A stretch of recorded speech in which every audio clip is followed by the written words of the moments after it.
آپ نے بڑا خوبصورت سوال پوچھا ہے کہ ملک کی سمت کیا ہے. کوئی نہیں جانتا. آپ کو یاد ہو تو 1971 میں پاکستان کے تمام ادارے وسائل اور وادی کا ایک بڑا حصہ ملک کے ساتھ تھا. تو یہ دسمبر کا مہینہ چل رہا ہے، اس لیے میں اسی حوالے سے آپ سے بات بھی کر رہا ہوں.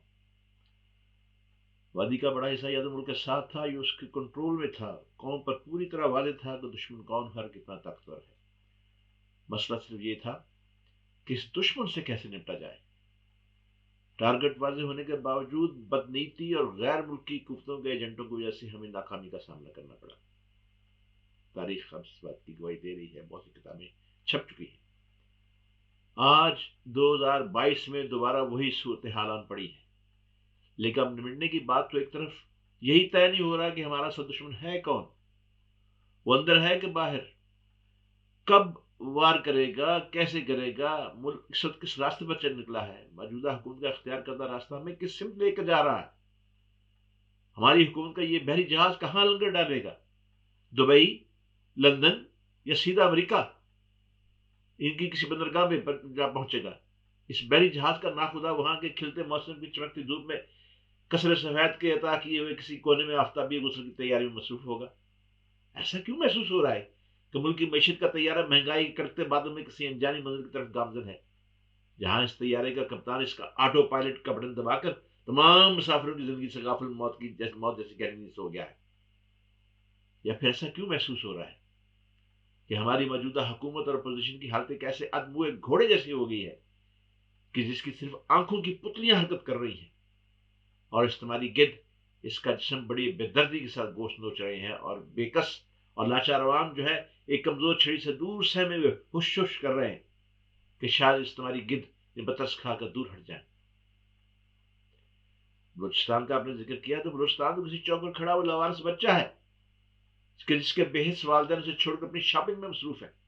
اور کراچی تو وہ کیک ہے جو کسی راتب کے طور پر کسی للچائی بھوک کا شکار ہونے کا منتظر ہے.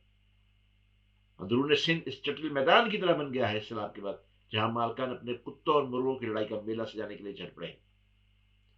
رہا کشمیر اور شمالی علاقہ جات، وہ تو چراگاہ ہے جس میں گڈریے کو بس یہ فکر ہے کہ اس کی بھیڑ بکریاں چلتے چلتے ہمسایوں کی لگائی ہوئی زہریلی باڑ کو منہ نہ مار لے. اور پنجاب وہ بیٹا ہے جس کی ماں اپنے دودھ اور باپ اس کو اپنی جان کی قسم دے کر دوسرے اوباش بیٹے کے سامنے خاموش رہنے کا حکم جاری کر دیتا ہے. ایٹمی پروگرام زمین کا وہ قیمتی ٹکڑا ہے جس پر اپنا اپنا حق ثابت کرنے کے لیے تمام برادری والے بڑے بازار میں ایک دوسرے کے کپڑے تار کرتے. امریکہ کے حکم پر عالمی مالیاتی ادارے وہ سود خور ہیں جو قسط کے عوض اب گھر کی چار دیواری کی اینٹیں تک لے جانے کے لیے ٹریکٹر ٹرالی لے آئے ہیں. اور مال مکان زیر لب بڑبڑا رہے کہ بھائی باپ ایک موقع اور میں فرما دے حضور. اور بھارت اپنی سازش کی کامیابی پر دو انگلیاں منہ میں ڈال کر سیدھی بجاتے ہوئے اس نوٹنکی سے نہ صرف لطف اندوز ہو رہا ہے بلکہ اپنے خواہ شام دانتوں کو تیز کر کے گیدڑ کی طرح شکار کے گرد بےتابی کے ساتھ چکر لگا رہا ہے. یہ سارا منظرنامہ صرف ان مظلوموں اور بے کس محب وطن افراد کی خاموش اور دلخراش آرزوؤں کا پتہ دیتی ہیں جن کے کابرین اور بزرگوں نے اس عرض پاک کے لیے اپنا تن من دھن قربان کر کے رمضان مبارک کی 27ویں رات کو اپنے خالق اور پالنہار کے ساتھ یہ وعدہ کیا تھا کہ اس عطا کردہ عرض پاک پر تیرے نام اور تیرے احکام کی تعمیر ہوگی، موسے انسانیت کے ذریعے تیری بتائی ہوئی شریعت کا نفاذ ہوگا. لیکن تاریخ کی تندرفی بھی سب نے دیکھی کہ ہم نے اس کا کیا حشر کیا.